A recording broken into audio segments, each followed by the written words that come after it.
Kembali lagi bersama saya Dias Amalia di acara Sarasehan Perbincangan seputar Jogja. Kali ini saya bersama narasumber dari Dinas Perhubungan Daerah Istimewa Yogyakarta, yaitu Bapak Ulan Sabto Nugroho SSIT MT. Selamat datang Bapak di JTV. Bagaimana Bapak kabarnya hari ini, Pak? Alhamdulillah baik, sehat dan tetap semangat. Semangat sekali ya, Pak. Baru ada kesibukan apa Pak akhir-akhir ini di Dinas Perhubungan Daerah Istimewa Yogyakarta? Kesibukan terkait pelayanan kepada masyarakat tentunya ya. Kami sebagai dinas yang melayani masyarakat dan banyak hal yang kita tangani Mbak di Dinas Perhubungan. Tentu saja terkait transportasi di daerah istimewa Yogyakarta ini ya Pak. Ya.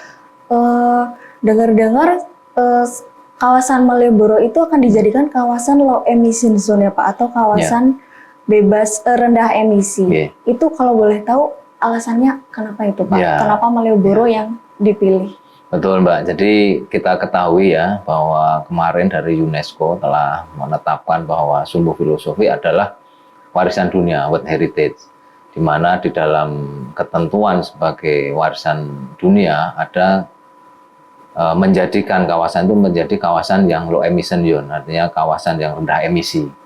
Nah ini menjadi kewajiban bagi kami khususnya Dinas Perhubungan untuk bisa mensupport ataupun mewujudkan apa yang menjadi ketentuan dari World Heritage ini. Salah satunya adalah low emission zone. Setelah ditetapkannya Malioboro atau kawasan Sumbu Filosofis ini menjadi kawasan yang rendah emisi, selanjutnya kalau boleh tahu di Dinas Perhubungan itu udah ada langkah atau rencana apa Pak yang sedang dan mungkin akan dilakukan?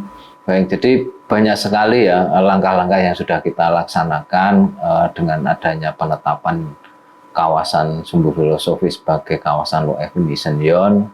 Kami kebetulan di bidang angkutan yang mengampu kaitan dengan angkutan tentunya menyiapkan ataupun membuat strategi-strategi bagaimana kawasan Malioboro ini nanti dilintasi atau dilayani oleh angkutan umum yang memang dia rendah emisi. Pertama tentu kita mengutamakan angkutan umum, di mana angkutan umum ini adalah salah satu bentuk dari pengurangan emisi ya. Di angkutan pribadi kita alihkan menjadi angkutan umum. Dan juga di Malioboro ini yang kita tahu di sana ada namanya kendaraan tradisional, becak dan andong. Yang mana becak dan andong ini juga menjadi bagian dari warisan dari nenek moyang, menjadi satu kendaraan ciri khas di DIY khususnya di Malioboro yang harus kita pertahankan. Nah, kami di Dinas Perhubungan di tahun 2023-2024 ini sudah melakukan tahapan-tahapan yang kaitan kendaraan tradisional. Kami sudah melakukan riset dan juga pembuatan prototipe di mana becak kayu tradisional ini kita kembangkan, kita sematkan teknologi listrik sehingga bertujuan untuk meringankan pengemudi becak dalam menarik becaknya. Ini kaitan dengan kendaraan tradisional. Kemudian untuk angkutan umum kami di 2024 juga sudah melakukan pengadaan kendaraan listrik atau bus listrik yang sudah beroperasi hingga saat ini. Kalau Mbak Dias lihat di Malioboro sudah ada bis listrik yang warnanya ungu itu ya, yang unyu-unyu itu, yang itu secara teknologi dia adalah kendaraan listrik. Ini adalah harapan kami ke depan ini bisa menggantikan kendaraan Trans Jogja yang saat ini masih berbahan bakar fosil. Nah ini tahapan-tahapan yang sudah kita laksanakan. Tadi ada pengadaan bis listrik dan juga pengadaan kendaraan tradisional becak listrik. Itu yang sudah kami lakukan. Di Malioboro sendiri itu kan saya sering lihat ada bentor, ada becak kayu yang emang sebagai ikon Jogja itu kan Pak. Dengan adanya becak listrik ini apakah bisa langsung menggantikan becak motor tersebut termasuk becak kayunya juga? Jadi kalau kita bicara becak motor secara aturan dari rancang bangun, kemudian tadi kalau kita ngomong emisi, dia ini pasti beremisi ya, karena dia masih menggunakan BBM. Kemudian dari sisi rancang bangun, becak motor ini bisa dikatakan adalah kendaraan ilegal, karena dia merubah bentuk dari yang sepeda motor roda 2 menjadi roda 3, ini secara ketentuan sudah tidak sesuai. Sehingga kami ke depan harapannya semua becak motor yang ada di ruas Malioboro ini ya mau nggak mau harus beralih ke becak listrik atau becak kayu, dikembalikan ke becak kayu. Kami tidak mematikan becak kayu, kami tetap memberikan ruang kepada becak kayu dan justru sesuai dengan Perda 5, becak kayu ini harus dipertahankan. Tetapi alternatif untuk menggantikan becak motor kami buat tadi ya di 2023 kemarin sudah ada prototipe yang kita sudah kembangkan juga. Becak motor ini harus disesuaikan menjadi becak listrik. Nah ini ke depan menjadi target kami adalah yang ada di ruas Malioboro. Seperti itu Mbak. Dalam pengenalan becak listrik kepada driver becak kayu dan becak motor itu, apakah ada kendala Pak? Termasuk saya pengen tahu untuk driver becak listrik itu dikasih fasilitas apa aja? Ya. Jadi memang di tahap awal kami kan di 2024-2023 sudah memberikan ya sebagai stimulus dengan dana keistimewaan kami mengadakan becak sebanyak 90 unit dan kami berikan pada koperasi.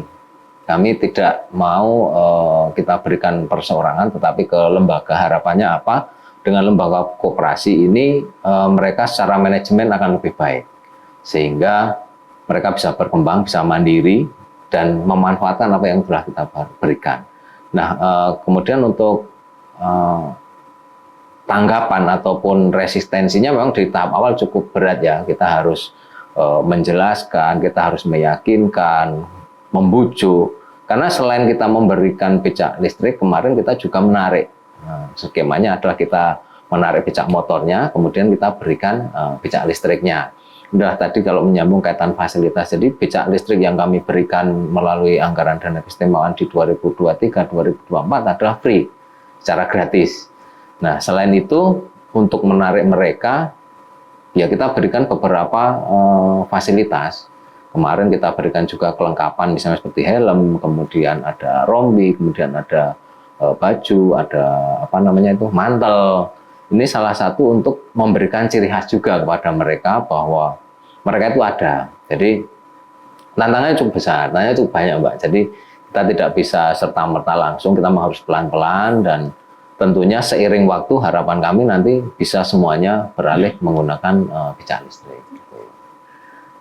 Setelah adanya becak listrik tersebut, kalau misal banyak orang yang berminat untuk mencoba becak listrik tersebut ya Pak, apakah sudah disesuaikan tarif untuk becak listrik tersebut atau sama seperti becak kayu yang sebelumnya? Ya, jadi kembali lagi kita masih di tahap awal pengenalan. Selain tadi kepada pemudi, kepada masyarakat juga. Dan kebetulan di tahun 2026 ini maaf, kita ada namanya program pemberdayaan kendaraan tradisional. Jadi kita minta kepada tadi pengemudi becak yang sudah kita berikan becak listrik untuk memberikan pelayanan kepada masyarakat secara gratis. Nah ini kalau tadi ditanyakan tarif, jadi selama kami melakukan pengenalan ataupun sosialisasi memang free. Ini kita lakukan 9 kali dalam 1 tahun ini. Kemarin sudah 2 kali kalau nggak salah kita lakukan kampanye becak. Dan alhamdulillah antusiasme masyarakat cukup tinggi ya. Harapannya mereka tahu kalau becak listrik itu ada di Malioboro. Ini untuk pada masyarakat ya. Kemudian kepada pengemudi becaknya ini juga memberikan kepastian, keyakinan bahwa pilihan mereka menggunakan becak listrik ini benar. Sehingga mereka tidak kembali lagi ke becak motor. Jadi kita berikan pendampingan, kita berikan fasilitas tadi ya, kita ikutkan dalam kampanye itu, dan mereka kita bayar. Artinya mereka dalam melayani penumpang secara gratis itu, ya kita berikan pendapatan. Ini yang kita laksanakan saat ini dibarengkan dengan event Selasa Wage. Nah, ke depan harapannya setelah kita berikan cara, kita berikan model seperti ini, mereka bisa berkreasi ya. Mereka bisa berimprovisasi, mereka bisa mungkin bekerja sama dengan hotel ataupun yang lainnya untuk memberikan paket layanan wisata. Kalau mereka sudah berjalan sendiri tentunya ya itu akan menjadi satu keuntungan bagi mereka. Kalau mereka pelayanannya bagus, penumpangnya puas, mereka mau patok tarif berapapun kan masyarakat atau penumpang ini akan dengan senang hati. Jadi harapan kami mereka bisa mandiri, tidak tergantung terus pada pemerintah atau pada dinas perhubungan selalu meminta, tetapi mereka bisa improvisasi dan mandiri. Itu tujuannya, Mbak. Becak listrik itu berarti kan harus di-charging ya Pak? Itu ada baterainya sendiri kan? Dari Dinas Perhubungan Daerah Istimewa Yogyakarta apakah sudah membantu dalam hal tersebut Pak? Mungkin ada disediakan tempat charging atau mungkin dibelikan baterai atau gimana Pak? Betul, jadi selain kita pengadaan atau memberikan becak, ekosistem dari kendaraan listrik di kawasan Malioboro harus dibangun. Salah satu bentuk ekosistem itu adalah charging ya, tadi disampaikan Mbak Dias. Benar sekali, di tahun 2024 kemarin kami selain mengadakan becak juga sudah membangun satu charging station ya, yang lokasinya di Parkir Ketandan. Kalau Mbak Dias jalan-jalan ke mana, Beringharjo, sebelah utara pasar itu ada Parkir Ketandan. Nah, di situ sudah kita bangun satu SPKL ataupun charging station ya khusus untuk becak. Dan ini adalah free, diberikan kepada tukang becak listrik untuk mengecas di situ. Artinya bebas mereka melakukan pengecasan selama di situ masih memenuhi, karena memang tempatnya tidak cukup luas ya, hanya cukup 5-6 becak dan itu bisa mereka akses setiap saat. Harapan kami dengan adanya charging ini memudahkan bagi pengemudi becak listrik yang beroperasional di Malioboro untuk bisa mengecas apabila daya dari becaknya ini habis, sehingga tetap bisa beroperasi melayani masyarakat. Kalau sekarang tuh udah ada berapa unit Pak becak listrik yang ada di Malioboro ini? Baik, jadi selain tadi saya sampaikan di 2023 dan 2024 kita 90 unit, alhamdulillah kemarin dari Pak Presiden juga sempat memberikan bantuan becak listrik yaitu sebanyak 200. Kemudian yang terakhir kemarin ini adalah bantuan dari KAI. KAI juga sudah memberikan 50 unit becak listrik. Jadi sudah cukup banyak, tetapi itu juga masih kurang. Kalau kita bicara Malioboro, berdasarkan data yang diperoleh dari Dinas Perhubungan Kota Yogyakarta, kemarin ada sekitar 900 becak motor yang bisa digantikan yang ada di ruas Malioboro. Artinya jumlah tadi sekitar 300-an masih cukup banyak lah kekurangan yang kita butuhkan, dan ke depan memang kami masih berkoordinasi dengan Dinas Perhubungan Kota Yogyakarta bagaimana mencari ataupun mendapatkan becak yang tanpa atau tidak bersumber dari anggaran pemerintah, karena seperti kita ketahui saat ini anggaran pemerintah terbatas, dan tadi PT KAI sudah memulai, harapan kami ada CSR lain dari BUMN lain yang ikut juga membantu dalam mensukseskan low emission zone ini.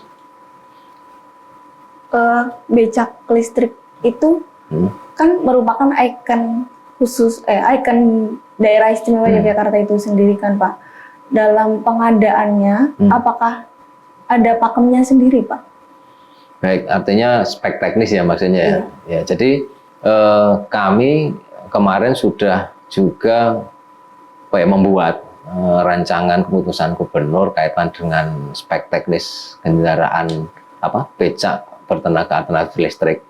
Kenapa perlu ada spek teknis? Karena tentunya di dalam melakukan pengembangan teknologi listrik yang ada di becak ini tidak boleh asal-asalan juga. Mereka harus ada batas kecepatan maksimal karena tidak boleh melebihi dari 20 km per jam. Kemudian daya baterai yang digunakan juga ada batas maksimalnya. Tidak boleh lebih dari 1000 kWh. Kemudian dari sisi kekhasan, tadi kalau kita bicara becak khas Yogyakarta, ini ada ciri khas khusus becak untuk Jogja, yaitu ada tepong di kiri kanan di spakbor itu yang biasanya ada ornamen gambar atau lukisan. Itu yang merupakan ciri khas pembeda dari becak-becak yang ada di Indonesia. Satu lagi ada namanya ornamen ya, semacam trellis gitu yang ada di sisi kiri kanan, ini juga menjadi kekhasan. Nah, nanti setelah kami masukkan, setelah dikeluarkannya SK Gub tentang spek teknis, harapannya ini menjadi panduan atau menjadi pedoman bagi siapapun, baik itu kabupaten kota ataupun juga tadi dari perusahaan-perusahaan yang akan menyumbang membantu, itu harus berdasarkan spek teknis itu, sehingga bisa seragam secara bentuk, kemudian secara safety juga bisa aman karena memang tidak melebihi atau tidak berlawan dengan ketentuan yang berlaku. Gitu.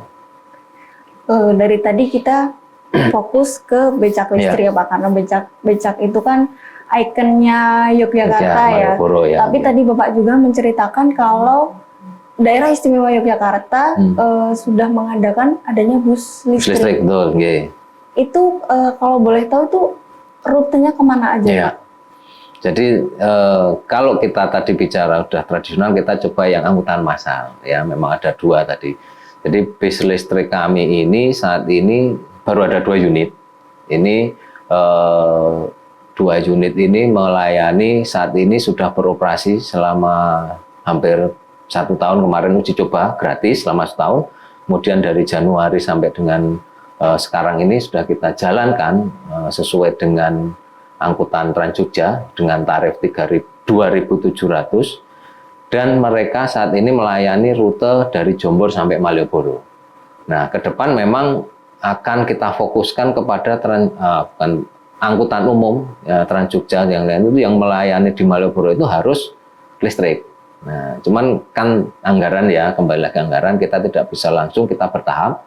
Dan 2 bis ini adalah bagian dari uji coba yang kita laksanakan untuk mengetahui kendala ataupun kelemahan dan juga kita sebagai sosialisasi ke masyarakat. Masyarakat biar tahu bahwa kita ada bis listrik yang ramah lingkungan yang melintasi Malioboro. Pertanyaan terakhir nih Pak, sebelum saya tutup. Secara garis besar, ada harapan apa Pak ke depannya untuk transportasi di Daerah Istimewa Yogyakarta ini, terutama dengan adanya kawasan sumbu filosofis yang akan ditetapkan sebagai kawasan rendah emisi? Kalau harapan kami, khususnya dari Dinas Perhubungan sebagai pengampu transportasi, tentunya apa yang sudah ditetapkan oleh UNESCO, sumbu filosofi menjadi bagian dari World Heritage, harus kita dukung. Tadi kaitan dengan low emission zone, ya tentunya kita harus siap dari sekarang, memulai dari sekarang untuk menyiapkan komponen-komponen yang mendukung low emission zone itu. Tadi sudah kami mulai dengan becak listrik, bis listrik. Nah, ke depan harapannya bis listrik yang baru 2 ini juga bisa bertambah banyak. Ataupun semua rute Trans Jogja yang melintasi di Malioboro ini, ya harapan kami ini bisa menjadi kendaraan listrik semua. Kemudian semua becak motor yang ada di Malioboro ini juga harus, harapan kami bisa menjadi becak listrik semuanya. Jadi apa yang menjadi kebijakan atau ketentuan dari UNESCO ini bisa kita penuhi. Harapan kami seperti itu. Baik, terima kasih Bapak karena waktunya sangat-sangat singkat ini. Semoga informasi ini dapat tersampaikan ke pemirsa semua mengenai adanya becak listrik, bus listrik, dan tentu saja itu bisa kita manfaatkan kalau kita jalan-jalan di Malioboro. Terima kasih kepada Bapak Wulan Sabtonugroho atas waktunya dan informasi yang telah diberikan. Terima kasih kepada pemirsa yang telah menonton Sarasehan Perbincangan seputar Jogja. Saya tutup acara pada hari ini. Wassalamualaikum warahmatullahi wabarakatuh.